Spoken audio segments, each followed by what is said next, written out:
Hello and welcome to today's video, and today we're back with the VTC5000 and the 6500, both Sanyo Betamax machines. Now I cannot get for the life of me the 6500 to produce a steady picture, and I understand that when this machine was working properly it was producing a steady picture on this machine. There's now, I think, a servo fault with this machine, which is causing it to run way too fast. And at the moment, my priority is getting the 6500 working. So, as I've said before, this machine is a temporary spares machine until I get another very badly non-working 6500, and we try it with that. Sorry, 5000 rather, and then we can use this one as the basis for a good machine. So, at the moment, because the head disc has gone, all of the relevant screws, so the one here and the two here and this single one here, which I think is just to clamp things down. I thought it was to actually adjust the sort of pitch of the head drum, but I don't think it is. Those have been removed. So at the moment we're just left with the head drum. Yes, I am touching it with my fingers, but I do have some Super Video 40 to put on it a little bit later. Now there is these blue and black wires running along here which go down here and around here. I initially thought that they were part of this end sensor here, but I thought, well, why would an end sensor be attached to the head? So what I'm going to do first off is snip the cable ties holding it to this metal bracket, like so. Easier said than done. Just so I can prise that out of the way. This here is the moisture sensor, which you need to link together. If the moisture sensor is broken, you just need to link it together in order to get it to work. And that uncoils like so. And then that comes around the back here. Surprisingly long travel on this particular cable. That comes around the back. Does seem to spur off onto a couple of points onto the bottom board. These two go into the head amplifier box here, so that should just pull out. What I might do, just to be safer, is to just remove the bracket on there. So we'll just move this bracket out of the way, like so.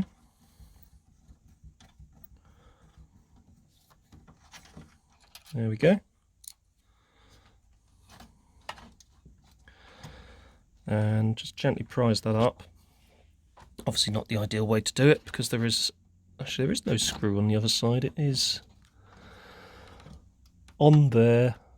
Oh, I see. So if I put that back into shape again, if I undo this here to take off this grounding strap, that should also release the bracket, as you can see. And there we go, and the bracket is just soldered onto there, and then this comes out of the way, and we can now more gently pull that free. There we go. So that's out. That can sit back down there. So we have what looks like, yes, I can see this. These are they hooked into these audio heads, or is it just sharing the actual loom itself? So this comes around here to this board, which I think on the 6500 is actually the board that runs over the top. So we've got these ones here. So we actually need to see which ones are linked to the head assembly, because if you look here, you have these ones on the head, you have these ones, so these ones here linked to the audio board. So I may actually be wrong about this. I think this may be an audio module. In fact, it probably is.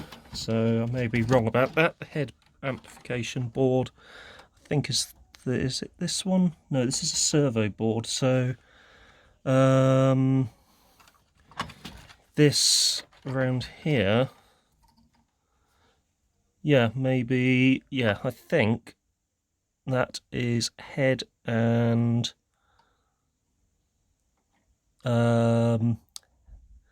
the head position sensor, so the switching sensor. So what I'm going to do is very carefully chop these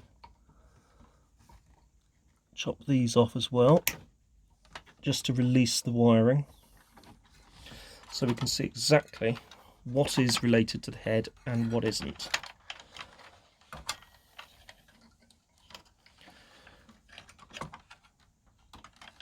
Then release this one as well, like so.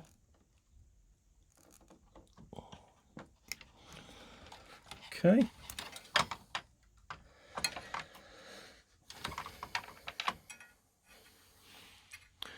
Okay, I was right, that might be a head amp box in that case, because those do go into it. Now we got this bit of insulation tape just wrapped around here, so we'll just undo that, like so.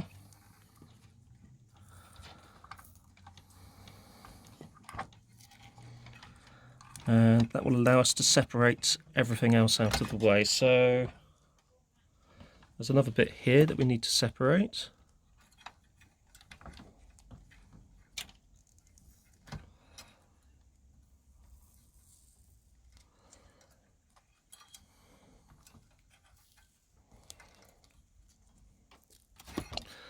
There we go. So that's separated. Let's take this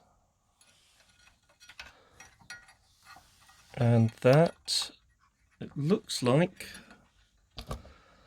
those two actually do go into the audio control heads as well, so it does look like it is actually sharing that with the audio control head. That's a bit annoying, because that actually just makes things a bit more involved. So off with that. It seems that the upper head assembly is quite tied in with the audio control heads, and by proxy this arrays head as well. So is there an easier way to do this? So that's largely free, but the one that's holding us in is down here on the audio control head there, those 2 points. So this is our upper head drum. There doesn't look to be any obvious way that you can separate that. The only other way I can think of doing this is, so that is there, this comes around to here and goes into there. I think probably the easiest way to do this,